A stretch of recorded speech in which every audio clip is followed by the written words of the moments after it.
So this is a report. You can actually go online. We have a PRP Accelerator calculator now online. Go to the top bar, PRP Accelerator.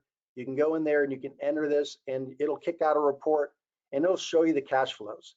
And so very simply, this is one we did at the end of last year. It was kind of one of the middle-sized ones. Again, they were typically between $1 and $3 million. If a client has no planning, what's going to happen is if they don't do any planning with this, they're going to pay the taxes regardless. And if they do planning, it's still going to flow through the PRP and they're going to still have to pay the taxes. And you got to be careful there, because if the PRP is capturing dividends and revenues gross, and then the client owes that tax, you know, yes, we have tax burn, but do they have the money to do it? So we got to be careful of the balancing act on that.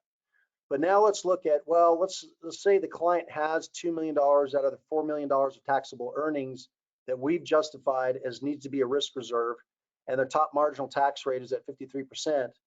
If they wrote the check for $2 million, they would save, yes, $1 million, but they would be out, or the PRP would be out $2 million.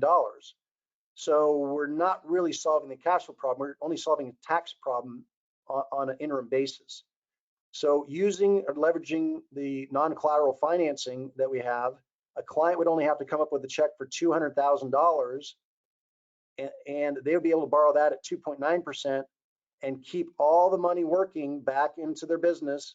And this client's business was earning 14.5% net ROI.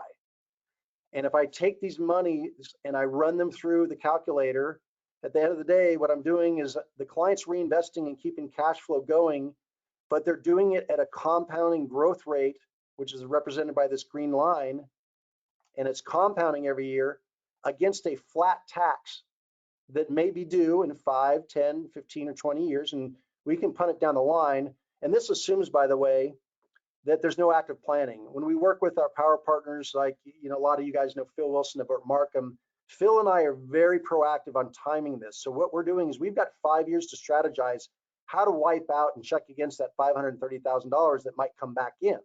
And whether that's offsetting depreciation or harvesting tax credits or whatever through the business that's now in the PRP, we're able to make a pretty darn big ding because we have 5 years by which to strategize.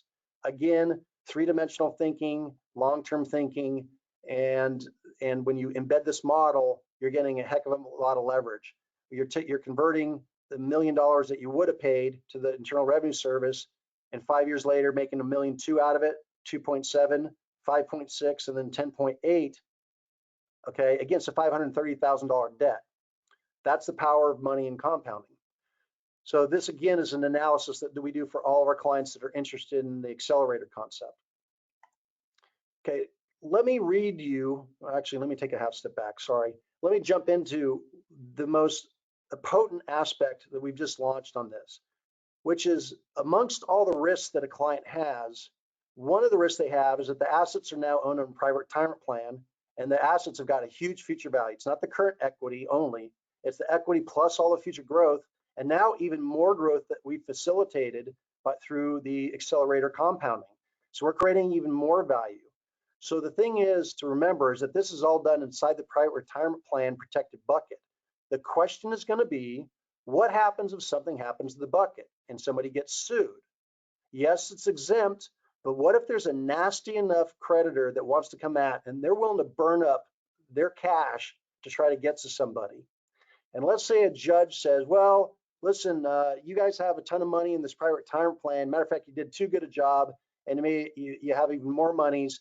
And I think that, yes, even though TRUST-CFO did a risk analysis and he proved the need for retirement, maybe we have an ultra liberal judge and jury, and they say, well, you guys, we're going to go ahead and say that you guys can keep 80% of that value, but 20% we're still going to award to a creditor because we feel that that's the justification and a need. And there's case law that specifically discusses all this. Matter of fact, one that was in March, the O'Brien case. The risk is theoretically, if somebody's nasty enough and they run a really burn up capital, can they try to get to you?